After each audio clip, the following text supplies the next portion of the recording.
ingeta bandeko partout bozolanda ngai. Merci na bandeko nyonso bolanda ngai, c'est votre frère Ipo Waiza peuple Mokondi, peuple souverain.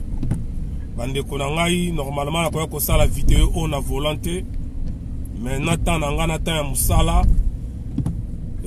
sengela kina kosala message uniquement pour le président Martin Fayoulou Madidi, le soldat du peuple, le président élu. Voilà, bandeko na ngai na yeje bolimi sanga bandeko. Donc na mec un peu ko kata so oyo wana compliqué ngai.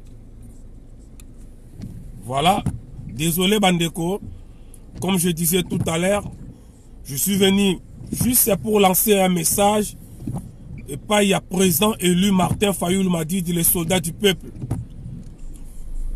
En tout cas bandeko, naïe koloba surtout pour qu'on paraphraser notre sœur Maserati, parce que ce qui tolingi réellement te sauver le président élu Martin Fayoulou Madidi, il faut la langage ya bataliban. Bataliban tant to teleme la chilombo tozoloba tozola kisama be ya chilombo, les talibans balobaki na biso tokomesana, Fati Beton, Fatima Boko Pembe, balobaki bakoroloba. Et les résultats sont là. Les résultats sont là. Oh, biso nyonso toyebi makamuni nezokende. Et ceux qui va taliban basala ki batu ya malamu pembeni ya Félix, balinga ki basunga Félix, angaka dinda nenga dinte parce que c'est yako dinda. Mboka o ekufi parce que bafana kuti ba taliban ne bango ba memi Félix na buzoba oyoyo bandima ki ba yamba ba pesa crédit na buzoba oyoyo ya Chilombo. Alors nous qui soutenons le président Fayoulou, on ne peut pas avoir le même langage, on ne peut pas avoir le même discours au moment où tu as dit que le même discours qui a été utilisé Naba Taliban et Bomi Mboka et Bomi Félix et Bissoto continue tout tika président élu dans la situation. Oui, je sais que le président élu, ceux qui n'ont pas de téléphone, le président me reçoit à Yambakanga to solo laka. Mais sauf que ça, je ne peux pas appeler le président pour lui dire entre nous mains, entre nous deux. Je ne peux pas le faire. Parce que Zali Maloba, le peuple a Zoloba. La diaspora est Zoloba. Mais sauf que Batouana, Bayebite, Bakolobango, Paya Nani, Basala Kaba vidéo, Bakotine un message et comme la présidente Nini, et Nengri Bakoyeba que message peut commis.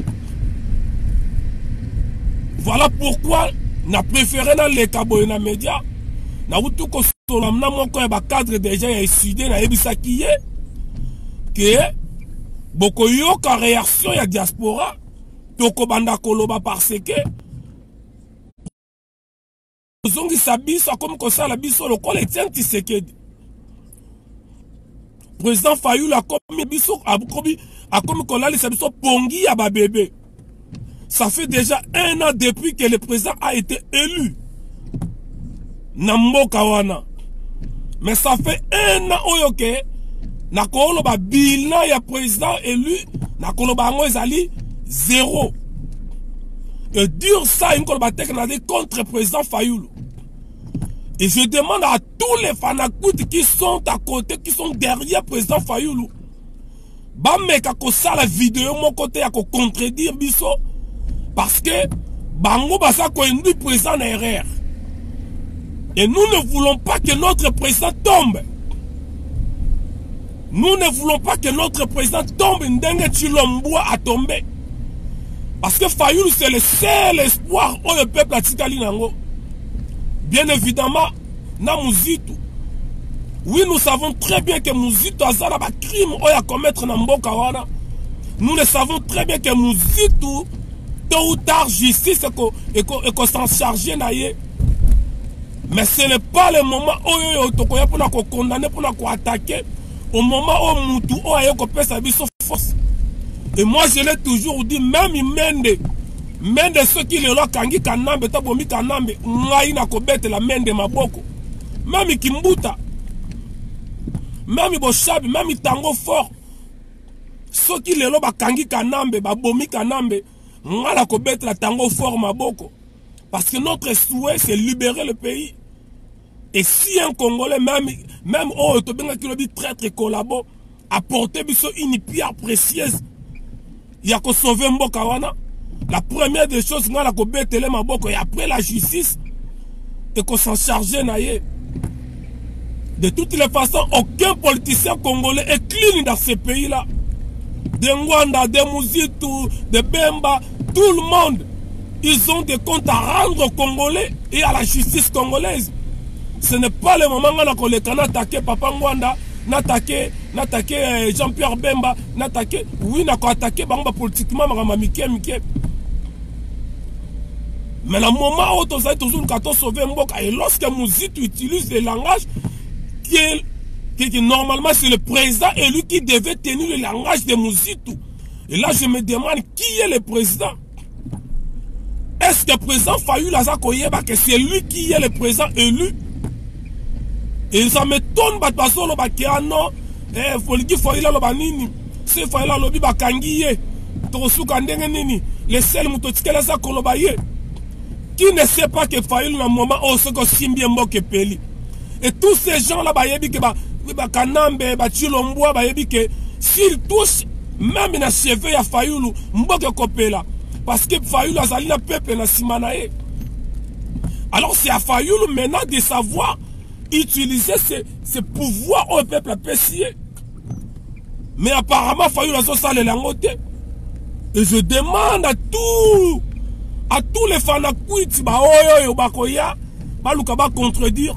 Nous on n'attaque pas président Fayulu, mais par contre, tous allons koluka alamuka, tous allons réveiller, aïe baki c'est lui le président. Aïe ba comprendre les choses en main.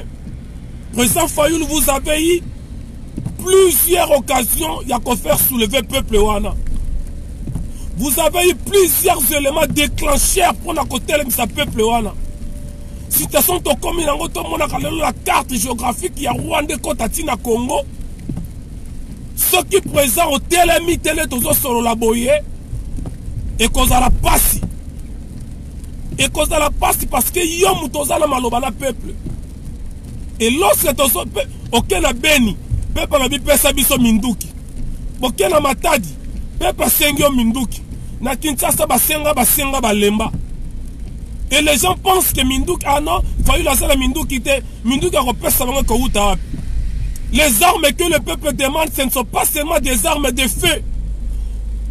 Ce n'est pas seulement les armes de feu. Il faut que le président utilise le langage du peuple, c'est ça les armes. Genre, le langage où Mouzito a utilisé, c'est une arme. Où que ça que le peuple a tellement. Quelles sont les armes que vous voulez? Besoin de la arme, ni pour il appelle sa peuple. Les armes que le peuple demande, qu'il faut utiliser le langage du peuple. Fayulu doit dire publiquement au peuple que non, soulevez-vous, le pays est occupé, le pays est déjà balkanisé. Il faut ce langage ouana. Langage de politicien, le peuple n'a plus besoin de ça. Langage de politicien, la communauté internationale, le bureau, le lobbying. Nous, on n'a plus besoin de langage ouana. Ici, je parle, n'a pas craché le président Fayulu te, n'a pas finga président Fayulu te, n'a pas humilié Fayulu te, n'a pas que le président prenne sa place. Que le président utilise totalement son pouvoir que le peuple lui a donné. Arrêtez les fanakouts, arrêtez ma politique à président Fayulu. Tozo kenera puis peuple, bozo mon angote. Oui, Maserati a parlé, mais Maserati a parlé. Et la dame en question, elle cherchait à tout prix pour que vous la vexer. Dans le langage, moko ya bien. Mais moi, je pense qu'il faut utiliser le langage moko très fort pour le président Fayulu. Ameka Kolamuka. Président Zolala. Président Fayulu, Zakolala, Lamuka. Comme vous allez Lamuka, c'est comme une pongi. Vous commencez à faire le contraire, il y a mon Lamuka. Bosengi peuple la mukabila mo boze ya kolala. Président Fayoulou Lamouka, message c'est à président Fayoulou. Nazo bandela bien que bafana kwiti boya awate bo compliqué, bo changer ba langage. Nous avons le droit de faire réveiller. Nous avons le droit comme c'est que président rien ne marche. Aux autres mabe, aux obeta mabe. Ah, président aux obeta mabe. Je sais que ceux n'a bengi président au yambanga po yambakanga. Mais ceux qui n'a bengi la sololi na yo, batu o bazo pesa biso ba message, peuple o ezo landa biso to lobaka, bakoye ba nini ki to sola ki na yo. Est-ce bakoye ba ke message na bango komi? Il faut to lo bango publiquement comme ça. Diaspora eye ba makam ke biso to za batu oyo to komisa kamaloba. Il faut arrêter bino ba fana kwiti botika kotia président Fayoulou na berère. Bon changer ba langage na bino. Bon lobela président Fayoulou différemment nenge ba taliban ba lobaka.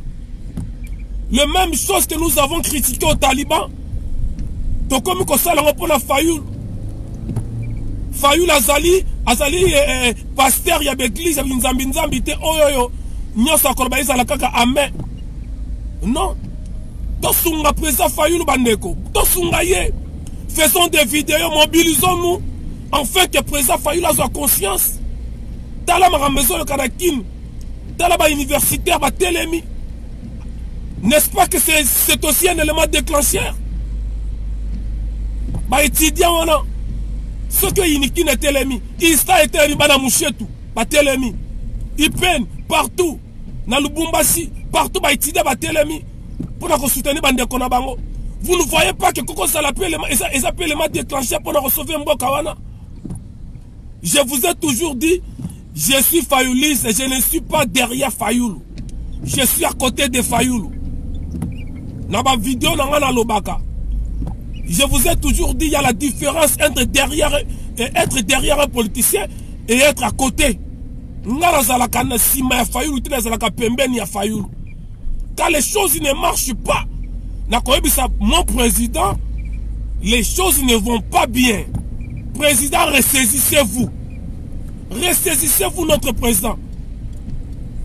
Oyo tolobela ba taliban yango comme salama lelo. Président Fayoulou longo na lamuka na pongia ba bébé. Tika kolali sa peuple na pongia ba bébé. S'il vous plaît président. Tozo kende wapi? Tala mboka ndenge komi. Tala mboka ndenge komi bato afota ke zaki yo.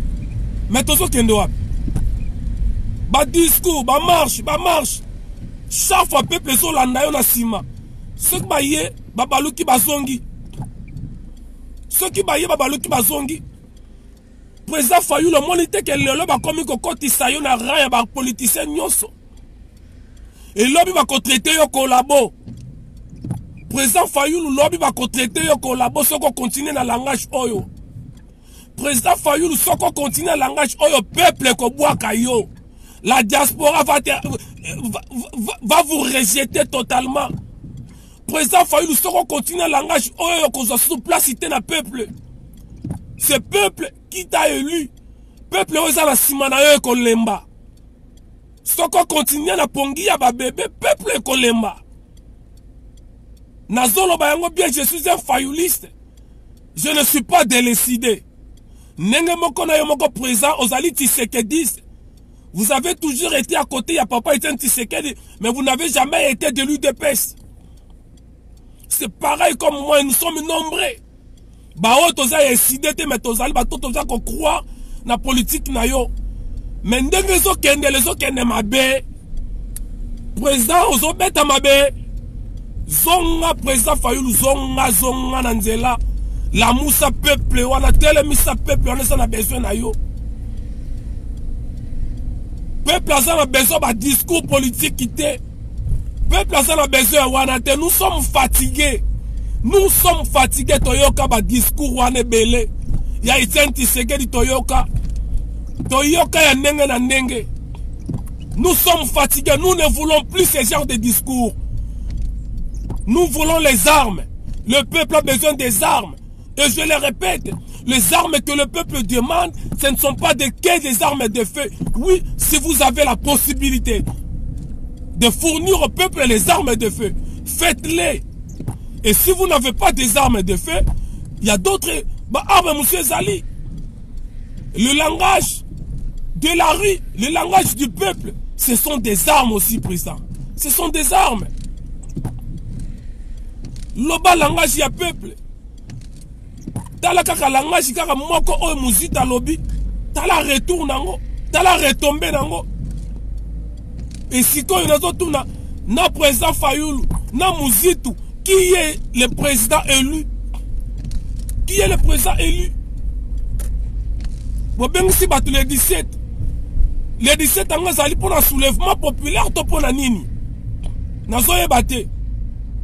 Les 17 c'est un soulèvement populaire. Ce qui soulèvement populaire, banda ko changer langage, banda ko changer forme, yako bimisa peuple. Alors, ce que ça rapport à Nenge Salama banda kala, je suis désolé. Vraiment, je suis désolé.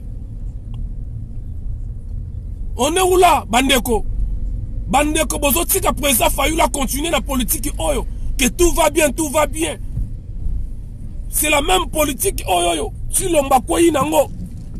C'est la même politique oyo. Sali que lelo. La carte géographique ya Rwanda kota na Congo. Bandeko. Bolinga ka Fayulu to bolinga ka yete. Bolingi ko sunga président Fayulu to bolingi ko sunga yete. Boye bisanga. Si réellement Bolinto sunga président Fayulu, c'est besoin pour ça que président Fayulu a sa place au peuple à ça qui est. Toye ba constituer ba langage mususu. Tolongwa na langage ba taliban. Bolongwa na langage ba taliban. Bobengi bango ba taliban, ba extrémistes, ba Natantang, les robots. Mais biso moko to komi ko sa place ba taliban. Il y a certains malingite mutalo be la Fayulu. Comme extrémiste taliban. Je ne suis pas là pour citer vos noms. Parce que biso toza ici comme encore. Toko ko bundate toko ko so na biso te. Ce que les Cambozali na ko benga tel, toko solo la yango. Toko benga on peut plus encore nous entretuer entre nous, on ne peut plus. Sauf que la dossière na batouana ne venez pas. Ah, Waïza, alobi mabe pour la président Fayulu. Waïza a critiqué, attaqué président élu. Bino bafana kuti nazo bandela. Arrêtez. Oya linga sunda président Fayulu, le président élu, les soldats du peuple. Aye bakoyebi ça y en face. Boyebi sa président Fayulu en face. Que président, hein, ozobeta mabe. Boyebi sa président langage na yo. Et comme il pongi ya ba bébé. Là, je vous parle en tant que combattant. Ici, j'utilise le langage d'un combattant, d'une diaspora résistante, d'un peuple qui veut le changement dans son pays, d'un peuple qui veut que son président récupère son pouvoir. C'est ça. Parce que Ngalaza Fayulu, c'est depuis 2016. Je suis quelqu'un que son Bengi, le président Aswaka quand même, après ce qu'on a valeur à Yambakanga na téléphone. Oui. Mais la Kourou Yate n'a benga président Solango Bisomi Balekaka. Et tout ce peuple, oh benga kanga, benga chaque fois bolobaka. Boko kansa que c'est comme si message venait comme akate. Boko kansa que tout ça la bagé, que tout ça la même langage na ba taliban. Non. Biso to ko sa loka ba taliban te. Biso toko ko indi président élu na BRT. Président songa na nzela lamuka. Na zongi selo ka maloba ya bino moko lamuka président yo pe lamuka. Changer langage. Yebisa peuple clairement que le pays est occupé. Clairement que peuple Bobi Malibanda mutako kanga ya kozala te président Fayulu. Mutako simba ya kozala te. Bayebi bien que Osimbi Fayulu mote peli na mboka, ils le savent. Bayebi que Fayulu est plus populaire que Etienne Tshisekedi. Aucun politicien congolais a comme un niveau de popularité na yo. Aucun. Bayebi bien que Bakosimba yote, même les blancs le savent. Mounela banga ka masse populaire et vous avez la masse. Mundela banga masse populaire, vous avez la masse président Fayoulou. Naye kolobla makamsus neka koloba keno président Lamuka ozako beta mabe. Ozo beta mabe. Botika ba discours wana ya politique. Peuple tolembi yango. Ba discours wana toyoki yango ya trop. Changer discours. Yebisa peuple bobi malibanda. Que yebisa peuple boye. Ceux qui vont continuer boye. Rwanda kozamboka. Ceux qui vont continuer boye. Bakor ya Félix. Ya côté Kamboka. Et qu'on continue tina souka. Président oyebi bakor wana. Oyebi ba secret. Même ceux qui ont évité, même ceux qui ont évité, mais misala ya bakor wana tozo mona yango. Ba fruit ya bakor ya Félix toza komona yango. On n'a plus besoin que Félix Alaksabiso bakor. On n'a plus besoin de ça. On n'a plus besoin, ah non, Félix Alaksabakor, on n'a plus besoin de ça. Nous avons déjà vu les fruits de ces accords. Tout le monde a vu les fruits de ces accords. Donc, on ne peut plus maintenir les mêmes discours comme si le pays est dans la crise normale. Le Congo n'a jamais connu une crise politique. Depuis l'arrivée des Rwandais, on n'a jamais connu une crise politique. Le Congo connaît, ou bien ça qu'on connaît, la crise d'occupation. Le pays est occupé. Et dans un pays occupé, dans un État occupé, on n'utilise pas de langage politique. C'est clair. Dans un pays occupé, on n'utilise pas de langage politique. On n'utilise pas de démarches politiciennes.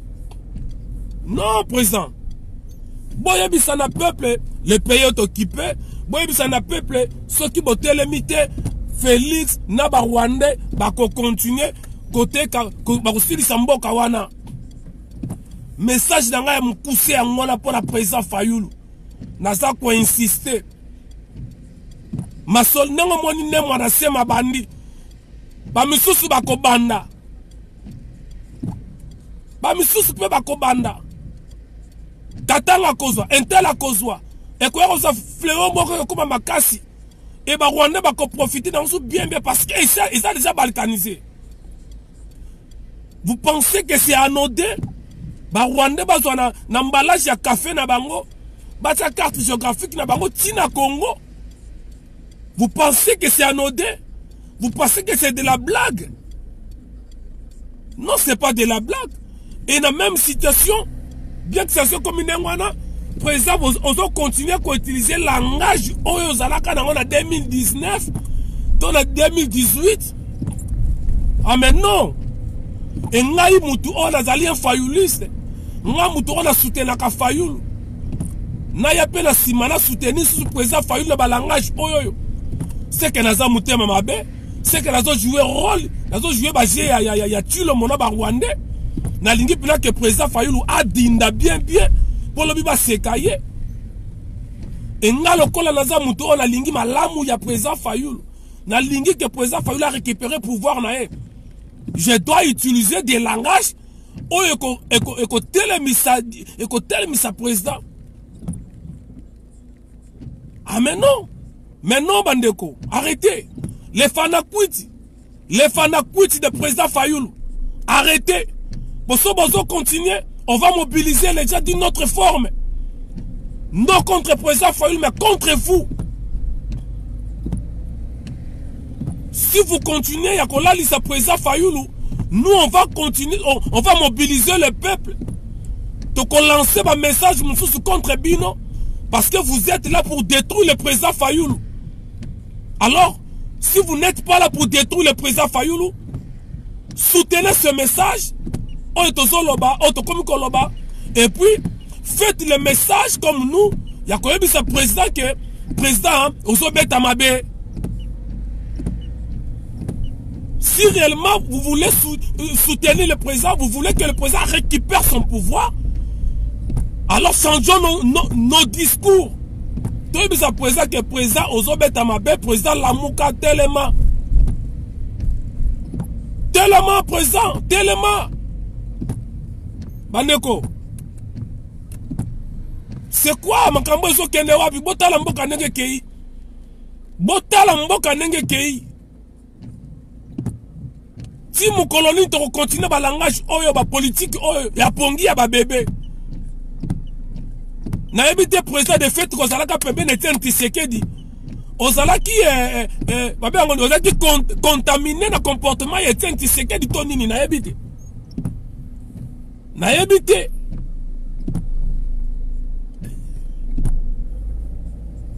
ozalaki contaminé to nini na ebité ya pongi ya ba bébé. Non, trop c'est trop. Président Nabiso, président Fayoulou, s'il vous plaît, télémisa peuple. Peuple a besoin de Mindouki. Nazo le bango bien. Les armes que le peuple demande, ce n'est pas seulement les armes de feu. Peuple a besoin de un langage, un message, à mobiliser, n'a pas vrai langage. Oyo kotine na balaba parce que peuple là bazaka bango informé te bayebi na bango lo côté mingi bayebi lo ko mokote soki to lobite soki bino ba leader ba lobite bakotika la ndengo wana yango nazo tuna président Fayoulou jusqu'à quand on continue na langage oyo ba politicien oyo botilizaka na ba bureau na bino na ba démarche na bino politique na ba communauté internationale na ba lobby jusqu'à qu'on continue le langage wana mboka ici ekei oui toyebi ke bakokoka basali yango na papier déjà mais bakokoka te ko concrétiser sur le terrain bakokoka te mais soki tozo konseka bakokoka te ekokende pende wana. Alors c'est bon, basta. Chega n'est pas portugais balobaka chega. Ça suffit de l'embi ba langage wana président changer langage. Mobiliser peuple. Biso ba oya yo tokoki jamais koza la langage ba taliban. Fati béton. Fati ne mokondi. Maboko pembe. Boye. Lelo bangwana bakomi kolela. Les sans rival bakomi kolela. Bamukunda bakomi kolela de kolabo. Tolo baboye boko mesana. Bozonga ko mesana. Fati bon. De bino pe bolingi biso to mesana na président élu. Bolingi to mesana discours ya président biso to ko mesana te les insoumis. Nous sommes les insoumis na ba langage ko lalisa peuple. Toboyi comme mesana na langage na pongi ya ba bébé. Biso tobo comme mesana na pongi ya ba bébé.